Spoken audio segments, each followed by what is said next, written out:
Hey guys, Dusty Smith here, and it's 2019, which means it's a brand new year of the Cult of Dusty. So I thought I would kick this year off with my very favorite story so far. This is a story that's being criminally underreported in the media, and I have no idea why because it's juicy as fuck, which is about the recent lawsuit brought against Liberty University president Jerry Falwell Jr. that people are calling the Pool Boy lawsuit. This shit is fucking gold, folks. But before we jump into the hilarious details of this new lawsuit, let me give you guys some background on exactly who Jerry Falwell Jr. is. You guys might be familiar with his father, Jerry Falwell Sr., one of the most famous televangelists of all time and one of the worst human beings to ever live. Here's a video of this piece of shit blaming gays for 9/11. He's also on record opposing Martin Luther King Jr. In the 60s, he often platformed segregationists and had them on his show. He's also on record saying, "The true Negro does not want integration. He realizes his potential is far better among his own race. It will destroy our race eventually." He's also quoted as saying, "So-called gays will kill you just as soon as look at you." He also said that AIDS is God's punishment against gays, saying that AIDS is not just God's punishment for homosexuals, it's God's punishment for the society that tolerates homosexuals. He repeatedly campaigned to overturn gay rights legislation. This is also the dipshit that scared so many ignorant Christian parents by telling them the Teletubby Tinky Winky was gay. This vile motherfucker made hundreds of millions of dollars spreading evil and hatred across the globe for over 50 years. And he was incredibly powerful in the world of politics. These are the kind of motherfuckers who have been behind right-wing politics in this country for the last 100 years. Guys like this have such large congregations and such gullible followers that these politicians will suck their dicks and basically do anything they want to in order to get their recommendation. All these fucking grifters are in it together. And Jerry Falwell also founded Liberty University, which is the largest Christian college in the entire world.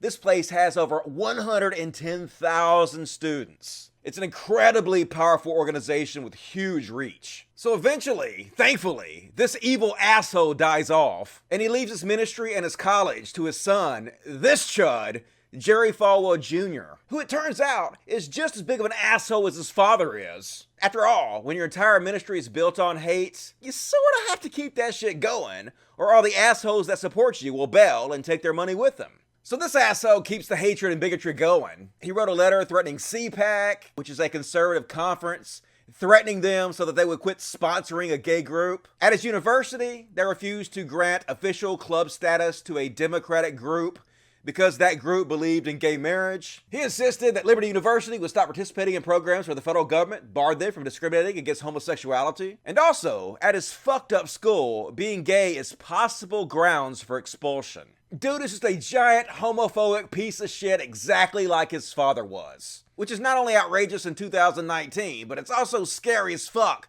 because this guy is literally the guy Trump was trying to pick as the Secretary of Education for the United States. I shit you not. Falwell turned down the job, but this is the motherfucker Trump wanted to run all of our education. And even though he turned that job down, Trump still picked him to be an official consultant to the United States government, which he currently is. So now that we've got all that infuriating backstory out of the way, this shit is about to become glorious. So Jerry Falwell Jr., the giant homophobic piece of shit, and his wife are out on these expensive vacations, hopping from fancy hotel to fancy hotel, when one weekend they decide to stay at the fancy Miami Beach's Fontainebleau Resort, where the two of them strike up a friendship with the sexy 21-year-old pool boy.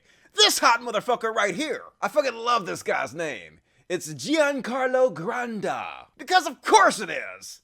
He just looks like a Giancarlo Granda. So the next thing you know, Jerry Falwell Jr. and his wife are taking this sexy 21-year-old pool boy all over the country on their private jet. They're putting him up in fancy hotels. They flew him out to Liberty University so he could meet Trump in person himself. And apparently the three of them become traveling companions and the best of buds. Nothing suspicious about this at all. So this friendship lasts for a little while.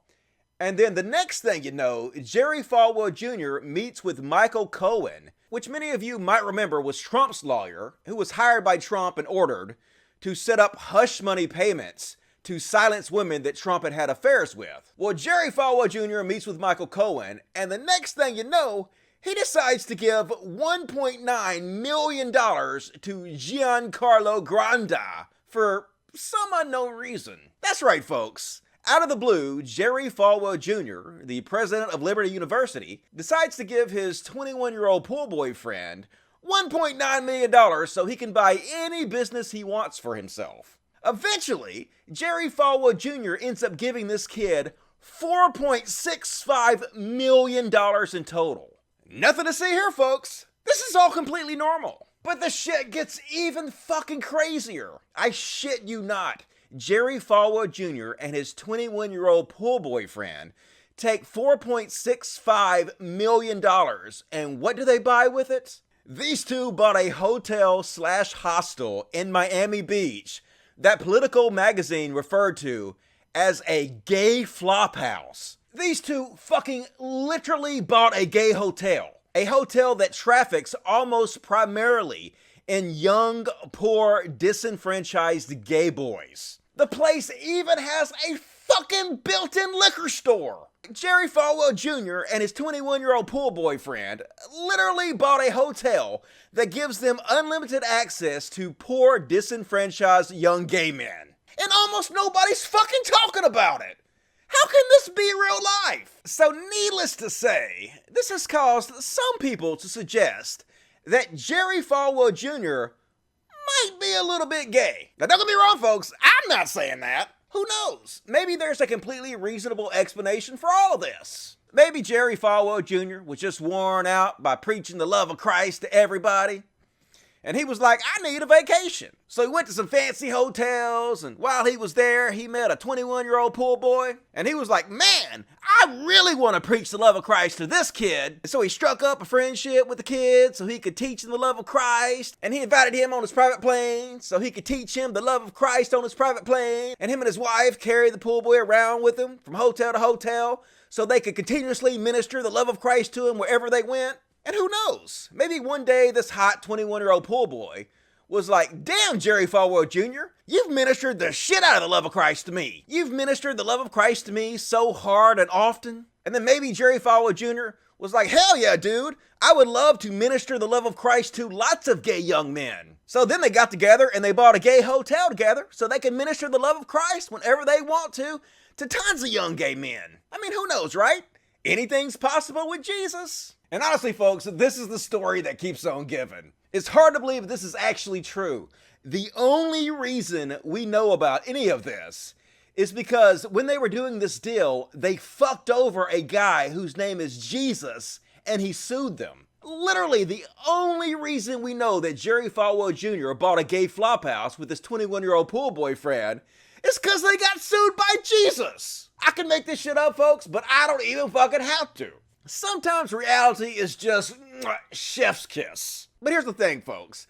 I don't know for sure that Jerry Falwell Jr. is gay. I mean, yeah, the evidence is pretty damning, but I'm not going to sit here and make fun of him for being gay, because there's nothing wrong with being gay. Hell, I'm bisexual myself. I mean, I've never had a sexual experience with a dude before, but if I was drunk enough, I might let a guy blow me. Let's just turn the lights out and see what happens. So I'm not going to make gay jokes that insinuate that he should be ashamed of being gay, because he shouldn't. If you're gay, that's fucking fine. There's no problem with that. The only problem with you being gay is that you're a giant fucking hypocrite, because you are publicly homophobic, because you're a grifter that's spreading hatred in public in order to make millions of dollars, but then in private you're doing the exact opposite. And if Falwell is gay, that's the only reason it matters. But here's the thing.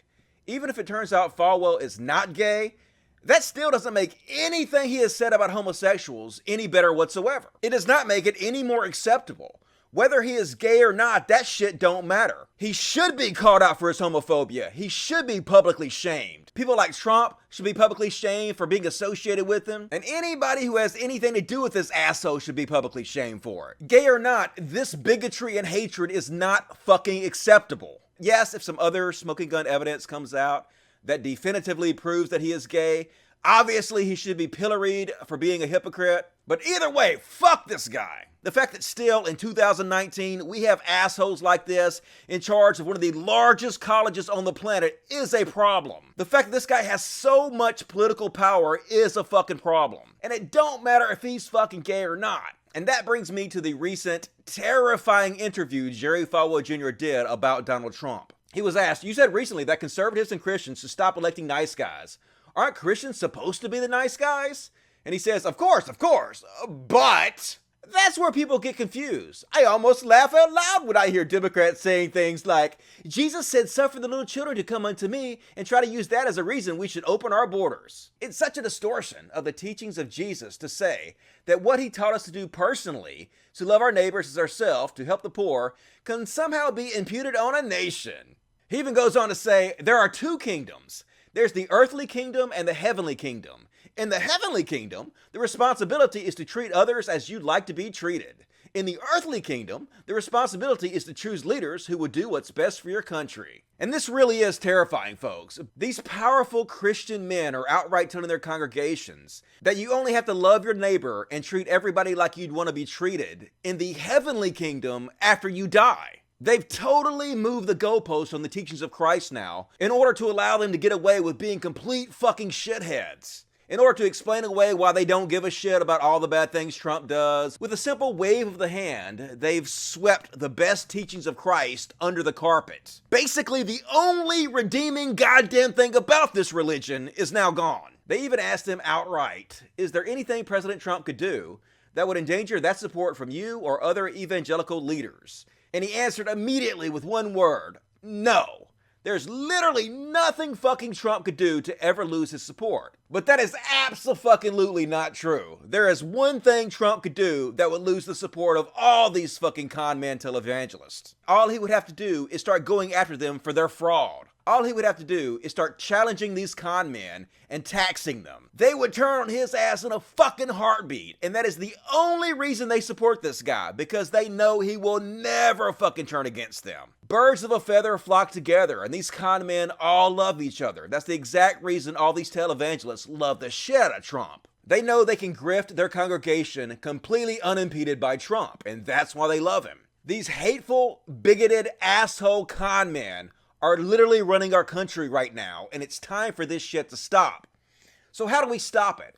Well, we stop it by putting the spotlight on this shit. This story is basically being covered by almost nobody. Have any of you heard the story on CNN or Fox or MSNBC or NBC or CBS? Have you guys heard this fucking story anywhere? For whatever reason, when it comes to these con man televangelists, the media simply will not cover the shit they do. And it is up to us to put the spotlight on this. It's up to us to hold these people accountable for their hypocrisy and their bigotry. It's up to us to make sure that every single student of Liberty University knows their president bought a gay flophouse with his 21-year-old pool boyfriend. It's up to us to expose these people, because the president ain't gonna do it, the media ain't gonna do it, the Christians sure ain't gonna do it, which only leaves us to stand up to these motherfuckers. Because sunlight is the best disinfectant, folks. We need to let everybody know just how big of a piece of shit these people are, and together we can evaporate their hate with logic. Fuck yes. Hey guys, Dusty Smith here, and this is Teacup, one of our rescues. As always, if you enjoy my work, please consider supporting it. We do a lot of good work here at the Human Society of Mississippi Animal Sanctuary, so even $1 or $2 helps. And we really appreciate all the support. Thanks, guys.